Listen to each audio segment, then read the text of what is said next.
So why do we waste our time? I'm pretty sure that's a question that so many of us have just asked ourselves. Like, why do we waste our time? And what's the reason as to, cut this up.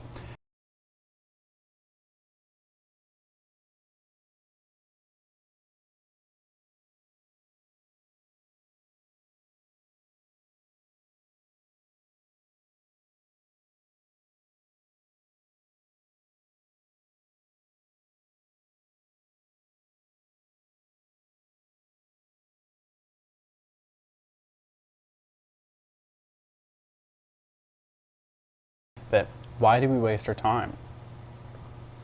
So I just was thinking about that this week, about the amount of time that I just waste, that we waste on watching YouTube or playing video games or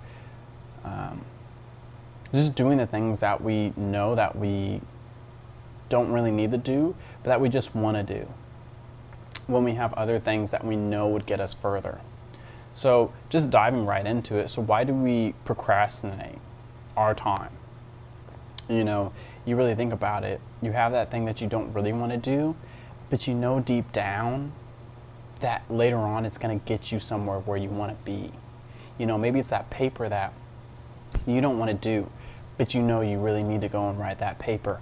Maybe it's also going to that gym, even though you don't want to go to the gym. Like, it's like, just like, I know right now I want to watch this next season of like Game of Thrones or something like that. But at the same time, you know, and you think about the future potential you that could be if you went to the gym. Like, how much better you feel about yourself, how much more confident you would feel, all the positive benefits. Maybe it's also just doing that portion of the job that you know that you really just don't want to do, that you know that you got to do. And so for you, that's just a huge thing. And you're like, I don't really want to do that portion of the job. Like, this part of the job is just going to suck. But you know that if you don't, then the job's not going to get done. Now, just think about all the time you have wasted about just stressing about something.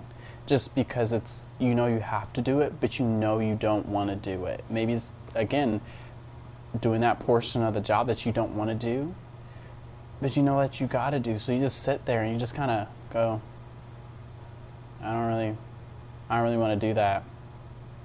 Do I really have to? Like, somebody else could do it, but there's nobody else here. And you know it will take longer in doing that instead of just doing it yourself. So this was one of the major things that I think that we do when we just waste our time. So a good example was like this week for me. It was, I didn't want to go to the gym because where I'm at, it's really cold. It's like we're getting really, really low in temperatures. Getting in that feeling of like, man, I could just stay here in my house. It's so cozy. I got a little fireplace going on. It's just nice.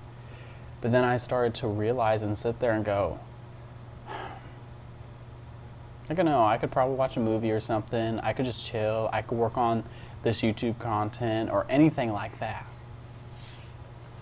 But it'd just be so nice just to do that. But at the same time, I'm thinking, I know if I miss the gym now, it's so hard to build a habit. And it's infinitely times easier to lose it. Deep primal part of me is like, stay safe, stay inside. And the other part of me is like, you need to go out and you need to do it. I'm getting out of the door and I'm putting on my shoes and I'm walking out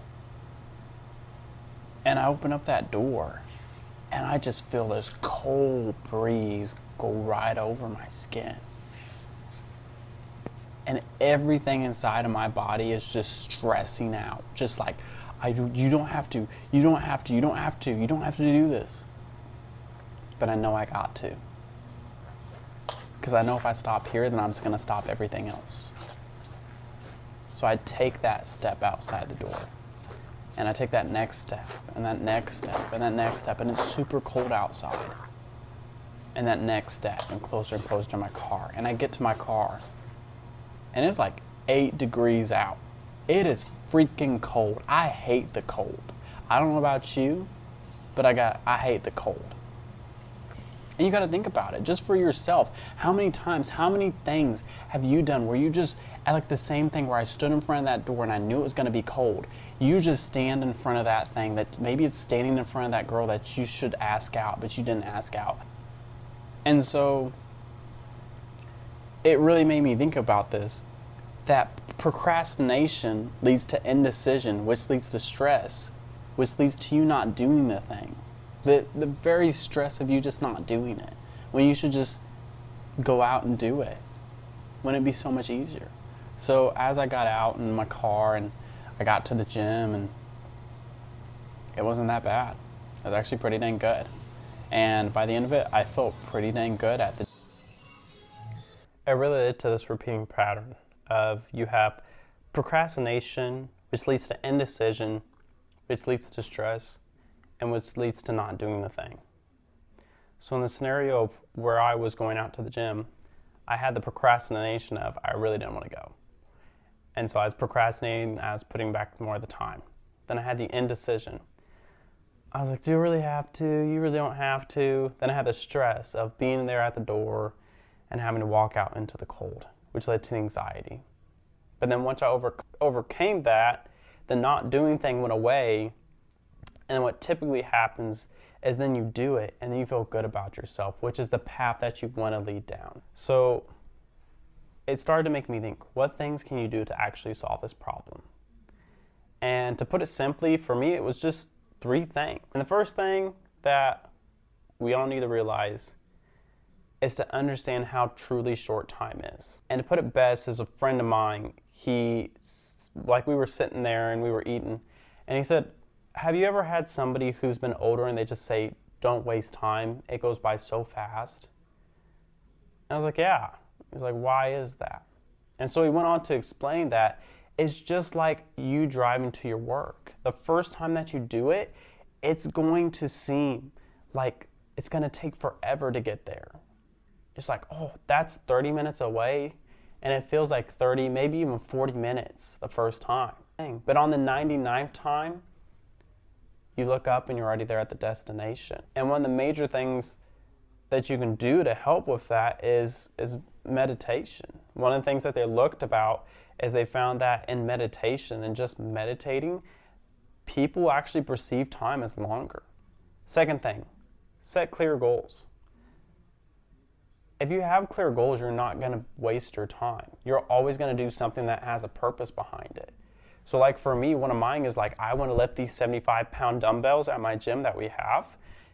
And so that's one of my goals. And so that gives me inspiration to go to the gym because it's like, I want to achieve that goal, you know? And I set a reward at the end of it, which for me, it's, you know, it makes it worth it.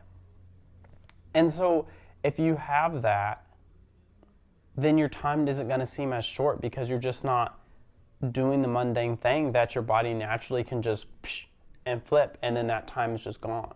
It's actually doing something. It sees a process. You're creating a story in a way. We all are made of our own stories. So why don't you make your life the same? Even if it's the smallest thing as lifting the 75-pound dumbbells, it's still a story. And so that's how our brains operate. And then finally, poor time management. If you look at some of the most successful people, they don't waste their time. This is how you have some people that you look at them and you're like, they don't have the highest IQ and they don't have the most riches. But how do they have this unimaginable success compared to this other person? It's just because they utilize every single bit of their time towards what they wanted. That's why people say that working hard beats skill. But that is why this is so powerful, because you're not going to waste your time if you're always measuring it on what to do. Some of the most successful people actually do great time management. And a great example is like Kobe. He was just in the gym all the time. Sure, yeah, he had the skill, but he would just outwork everybody. And since he did outwork everybody, like there would be stories of people saying like, Kobe would get the club and then he'd come back and he's like, you better be at the workout at 3 a.m. or 4 a.m. next day. Because he understood about how his time, he was not a time waster. He had perfect, actually really good time management. another person that has really great time management, Elon Musk. And they actually noticed that some of the most successful people do it in like 15-minute intervals. And because of this, you can just see the amount of things that Elon has already accomplished, having like major successful companies off of just doing it. Sure, yeah, he does have great skill set with that. But if you just think about it, if he just had that skill set alone but not the time management, he wouldn't be anywhere where he's at now today. So I just want to ask you,